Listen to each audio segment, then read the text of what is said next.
Welcome. This is your Need to Know. This is an episode recap. So there will be spoilers, sweetie. Music by Sisters AI Rhythmic. Check them out on YouTube. This is your Need to Know. Spoilers, sweetie.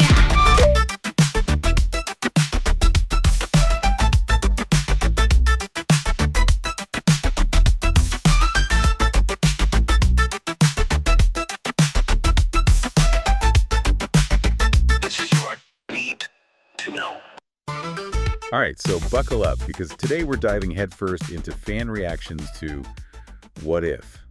Season 3. Specifically, we've got a mountain of Reddit threads from those hardcore Marvel Studios fans. Oh yeah, these are the diehards. And trust me, they did not hold back. Yeah, and what's really interesting is this season really seemed to, hit different for people. You're right. It wasn't just the usual good episode or bad episode chatter. There were some seriously deep dives into what this season says about, what fans want from Marvel. Exactly.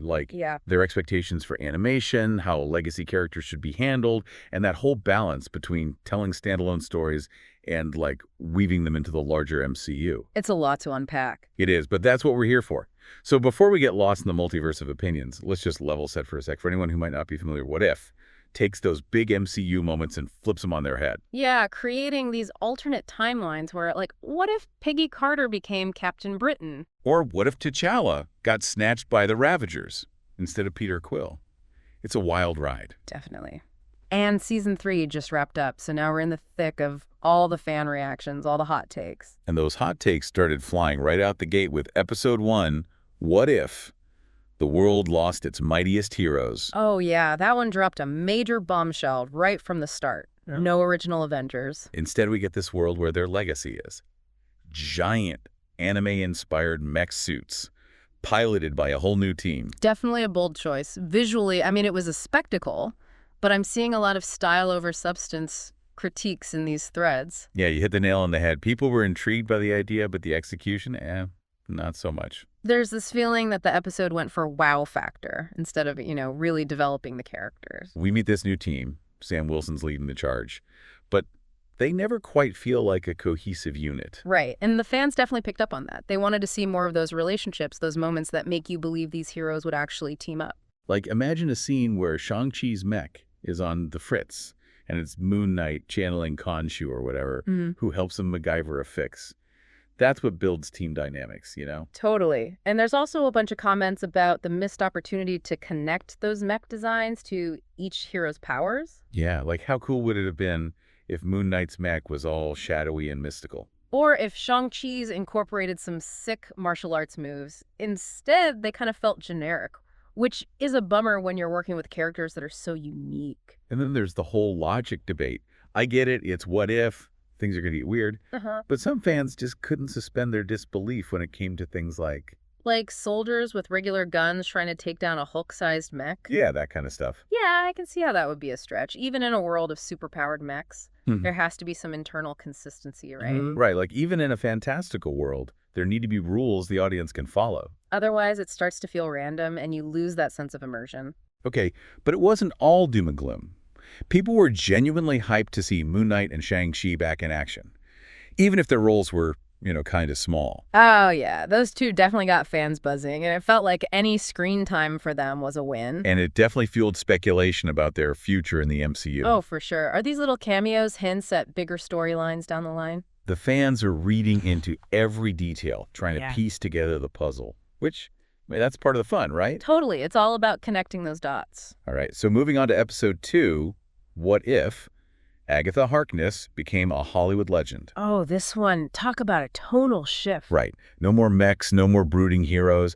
Instead, we've got Agatha Harkness causing chaos in Hollywood. With Kingo from the Eternals as her sidekick. You cannot make this stuff up. And the fans, they ate it up. This episode got tons of praise for its humor. It was just so lighthearted and fun. And that Agatha-Kingo pairing. Nobody saw that coming, but their chemistry was undeniable. Their banter was top-notch. Their personalities clashed in all the right ways.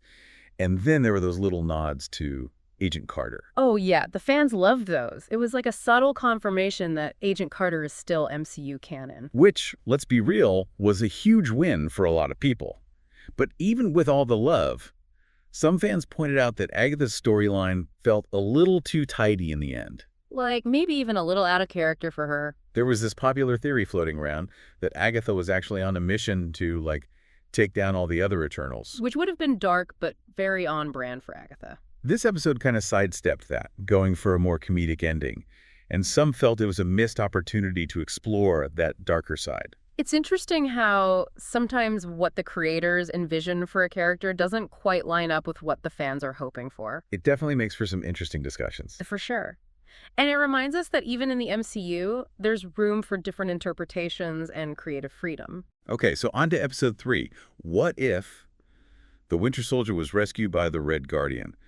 We're back in super soldier territory, but this time the focus is on, like, those character dynamics. Yeah, this episode got a lot of love for how it explored those contrasting ideologies and the unlikely bond that forms between Red Guardian and Bucky Barnes. Two guys shaped by completely opposite systems, finding common ground and respect. It's that classic what-if formula, taking characters we know and throwing them into situations that make them grow in unexpected ways. Plus, we got that huge reveal about Obadiah Stane being the mastermind behind Howard Stark's death. Which, whoa, that added a whole new layer to his character. Suddenly, he's not just a greedy businessman, he's this cunning manipulator who's been pulling strings from the shadows. It was a retcon that actually made his character in the main MCU timeline even more interesting. Totally. It gave us a deeper understanding of his motivations and added a new layer of depth to that whole Iron Man origin story. Okay, but not everyone bought Bucky's sudden resistance to brainwashing in this timeline. I mean, given his past, some fans thought it was a little too easy for him to just shake off years of conditioning. I can see that. When you're dealing with established characters, you have to be mindful of their history and make sure any changes feel authentic to who they are. And let's not forget Bill Foster as Goliath. Oh yeah, that was a big win for fans who've been wanting to see him get his due. It was a good reminder that What If isn't just about exploring different timelines. It's also about giving those lesser-known characters a chance to shine. Which brings us to the episode that, well, broke the internet. What if Howard the Duck and Darcy Lewis fell in love? I'll be honest, when I first saw that title, I thought it was a joke. I think we all did. It's a wild premise, for sure. One that initially generated more laughs than serious discussion. But as the episode unfolded, it was clear that the creators were fully embracing the absurdity of it all. Yeah, they went all in on the weirdness, and to be honest, a lot of fans loved it. Darcy and Howard were hilarious together. The cameos from all those different villains just added to the chaos. And that ending with their daughter, voiced by Natasha Lyonne. Genius. Pure genius. It reminded us that what if doesn't always have to be super serious. Sometimes it's just about having fun and exploring the most outlandish corners of the multiverse. And then we have the episode that brought things back down to Earth. Literally, with What If? Mysterio won. This one showed us a world where Mysterio's illusions shattered the Earth, leaving our heroes fighting for survival. Definitely a darker tone for What If. This episode got a lot of praise for that suspenseful vibe, and Dominic Thorne's performance as Riri Williams, aka Ironheart, she absolutely killed it. Oh, for sure. She owned that role, and it got fans even more excited for her solo series. And you can't talk about this episode without mentioning that shattered Earth imagery. It was visually stunning, but also kind of disturbing. Yeah, it was both beautiful and unsettling at the same time. And it sparked a whole debate about the science behind it all. Could that actually happen? How would physics even work in that scenario? People were going deep into the theoretical weeds, trying to figure out if a shattered Earth was even remotely plausible. Which, I gotta say, is always fun when a show inspires those real-world discussions. Absolutely. It shows how these stories can spark our curiosity and make us think about things in new ways, even if it's about, the plausibility of a fictional apocalypse. And then, just when you thought the episode couldn't get any crazier, we got that twist ending with the Watcher observing Uatu, another Watcher. Right. It's like, hold up, there's more than one Watcher. Suddenly, the scope of the series expands exponentially. We're not just dealing with alternate timelines within the MCU anymore. We're talking about a whole multiverse of Watchers. It was a mind-blowing moment that left fans wanting more. Like, what are these other Watchers up to? What are their motives? What's their role in the grand scheme of things? So many questions, so little time. But before we dive into that multiversal madness in those final episodes, what stood out to you about these initial episodes and the fan reaction? What are you seeing as you go through these threads? Honestly, it's amazing to see how deeply fans are engaging with this season. Yeah, it goes way beyond just, did I like this episode? Or was this cool? There's this deeper level where they're analyzing the choices being made, dissecting those themes, and speculating about what it all means for the future of the MCU. It's like they're watching the show with this meta lens, fully aware of the bigger picture and the implications of every little detail. They're not just passive viewers. They're active participants in the ongoing narrative. Yeah? And that's what makes these deep dives so much fun. We're not just summarizing plots. We're exploring the conversations happening around the show, the passion, the debates, the crazy theories. It's like a glimpse into the collective mind of the fandom. A very active and passionate mind. And that mind is about to get blown wide open as we delve into the final 3 episodes and the multiversal showdown that unfolds. Oh yeah, things are about to get wild. So stay tuned because we're just getting started. Okay, so let's jump back into the multiverse and see what the fans thought about the last few episodes of What If, Season 3. We're talking about a 2-part finale that pulled together heroes from across different timelines. They had to face a threat unlike anything they'd seen before. We got to see some familiar faces like Captain Carter. And Kahori, yeah. Their What If adventures definitely left fans wanting more. And then there was storm-wielding Mjolnir. Come on, that was just epic. The internet basically exploded when that happened. It got everyone thinking about how Asgardian powers might work differently in other realities. Could we see a Storm with Thor-level abilities in the main MCU timeline? I know I'm not the only one hoping for that. Me too.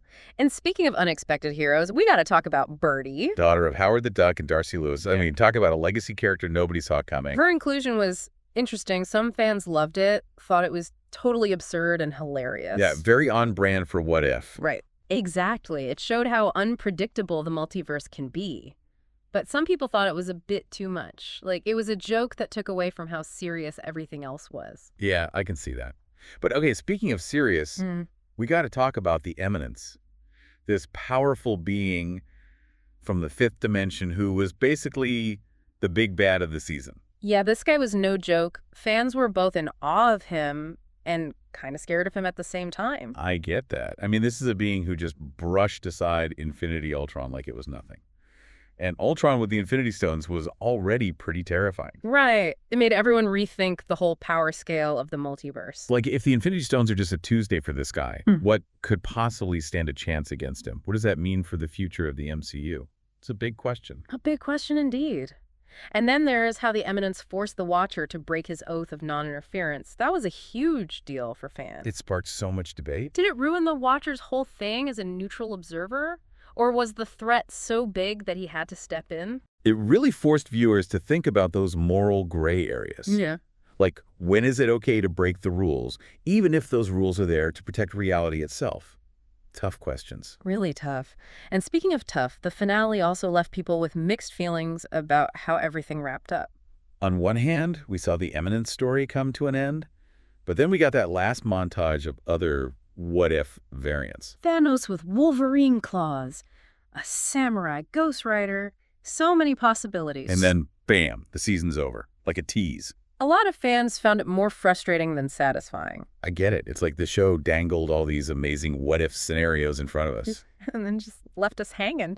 It's a challenge, though, right? Balancing those standalone stories with a larger narrative. Definitely. Some people love that each episode is its own adventure. But then others want that feeling of connection, like there's a bigger story playing out across the multiverse. This season seemed to struggle a bit with finding that sweet spot. Some episodes felt like they were building towards something, but others were just pure fun. Which, not a bad thing in itself. Right. But it could be a little jarring for some viewers. So, going through all these reactions, one thing keeps coming up. This tension between expectations and how those expectations actually played out on screen. We saw a lot of, what if they had done this? Or what if they had explored that kind of comments? Exactly. Like, remember that first episode? What if the world lost its mightiest heroes? The one with the mech suits? So many fans felt like they missed a chance to really dive deep into the personalities and powers of that new Avengers team. It had the cool factor, but it was missing some of that depth. And even what if Howard the Duck and Darcy Lewis fell in love? Yeah, that one was super funny, but some people thought the humor kind of overshadowed the chance to explore their relationship on a deeper level. Or even just how Howard experiences the world as, Howard the Duck. They wanted more substance underneath the wacky premise. It seems like fans are starting to hold What If to a higher standard. Especially with all the other Marvel animated projects that are out there. Yeah, those shows have really pushed the boundaries of what animation can do. It's like fans are saying, hey, we get that this is what if, and it doesn't have a movie budget, but we still want quality, especially when you're dealing with characters we love and these epic stories. And that's fair. Animation can be just as powerful and complex as live action. Fans want stories that reflect that potential. And that brings us to one of the most sensitive topics of the season: how they handled T'Challa's legacy after Chadwick Boseman passed away. The recasting debate was huge, Some fans felt it would be disrespectful to recast the role. while others thought T'Challa's story deserved to continue, even if it meant having a new voice actor. It's a difficult situation with no easy answers. And What If had to approach it very carefully. In the end, they chose to honor Boseman's memory by not recasting T'Challa. Which I think shows the impact that both the actor and the character have had on the MCU, and how those fictional stories can intertwine with real-life emotions and experiences. It's a reminder that these stories, these characters, they really matter to people. They spark discussions, they make us see things from new perspectives, and they inspire us to imagine all sorts of possibilities. And that's the magic of What If. It encourages us to think differently, to explore those what ifs, and to embrace the infinite potential of the multiverse. And as we head into the final part of this deep dive, we'll talk more about how those themes played out in the fan reaction, and what it could mean for the future of What If. Okay, so we've been through a lot. Mech suits, Hollywood drama, multiversal threats, even a Howard the Duck and Darcy Lewis romance. Whew. It's safe to say What If. Season 3 gave fans plenty to talk about. Yeah, we're seeing a shift. It's not just about whether fans enjoyed an episode or not. It's about what these episodes tell us about how Marvel Studios and the fans are connecting. You're right, it feels like the fans are really stepping up. They're passionate, they're engaged, and they're definitely not afraid to say what they think about the storytelling, the animation, even how legacy characters are handled. They're invested. And you can see it in these Reddit threads. People are putting a lot of thought into this. It's not just casual viewing anymore. They're breaking down themes, analyzing choices, and coming up with theories about what's next for the MCU. It's like they're watching with a magnifying glass. Absolutely. And one thing that keeps popping up is this idea of missed opportunities. Yeah, a feeling that some episodes had so much potential, but they didn't quite get there. Like that first episode with the mech suits. What if the world lost its mightiest heroes? People were excited to see Moon Knight and Shang-Chi, but they wanted more. More depth, you mean? Yeah, more exploration of who those characters are, what their powers can do, especially with those mechs. The concept was cool, but the execution felt a little rushed. A little surface level. And it wasn't just that episode. Remember, What If Howard the Duck and Darcy Lewis fell in love? Oh yeah, that one was hilarious, I'll give it that. But some fans felt like the humor took over, that it overshadowed the chance to explore their relationship in a more meaningful way. Or even just to dive deeper into what it's like for Howard to navigate the world, being, well, Howard the Duck. It's like they wanted something more substantial beneath all the craziness. And this ties into a bigger conversation that's happening within the What If fandom. Oh yeah, you can definitely see those two camps forming. On one side, you've got people who love the anthology format. Each episode is its own adventure, self-contained. And then there are the fans who crave a bigger story. They want those connections, those hints that there's something larger happening across all these different realities. And that's where season 3 felt a little bumpy. Yeah, some episodes hinted at a larger story, especially with those multiple watchers and the whole Infinity Ultron cliffhanger. But then other episodes were just pure fun, disconnected from everything else. I could see how that would be confusing for some viewers. Trying to figure out what the show was trying to say, what it was building toward. And then there's the animation style. What If has always had its own unique look, but some fans were disappointed. Especially compared to other animated shows that have really pushed the boundaries of what you can do with animation these days. It's like they're saying, look, we know this isn't a big budget movie, but we still expect a certain level of quality, especially with these iconic characters and these epic stories. And I get it. Animation can be just as powerful and nuanced as live action. Fans want stories that show that.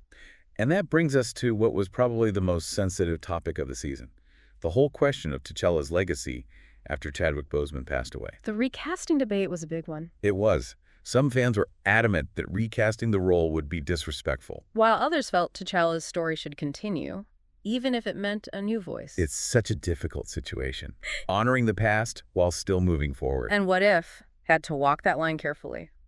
They ultimately decided to honor Boseman's memory by not recasting T'Challa, which shows how much both the actor and the character meant to the MCU, and how those fictional stories could be so intertwined with our real emotions and experiences. It's a reminder that these stories, these characters, they really matter to people. They make us think, they make us feel, they make us imagine all sorts of things.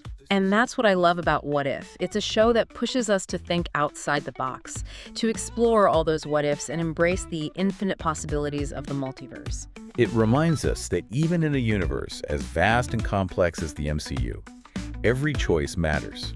Every action, every moment can have a ripple effect, shaping the course of events in ways we could never predict. So as you continue your own journey through the multiverse, keep asking those questions, keep challenging your assumptions, and never stop exploring. And that's a wrap on this deep dive into the world of What If Season 3. Thanks for joining us. This is your need to know.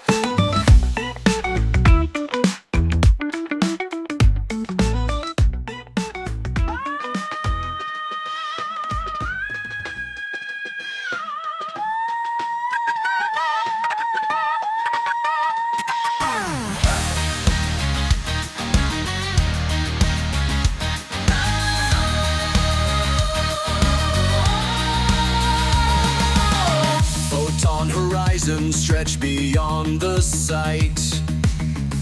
Luminescent pass through the endless night.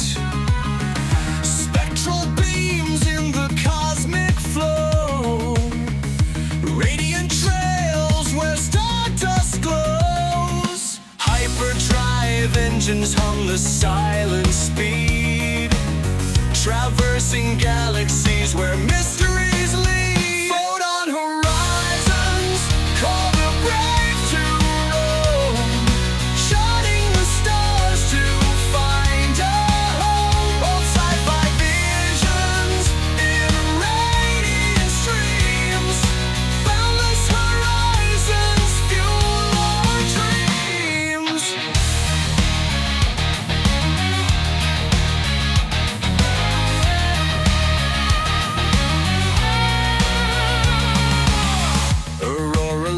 On distant worlds, silent whispers as time unfurls.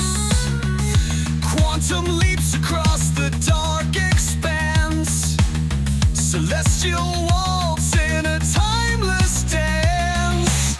Light-year journeys through nebular haze. Eternal seekers in the photon's blaze.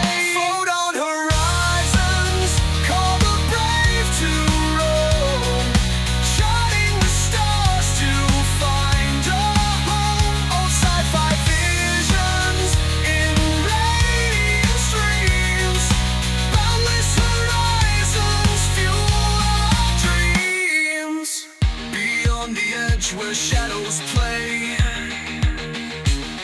we chase the light to find our way. In every photon's fleeting gleam lives the heart.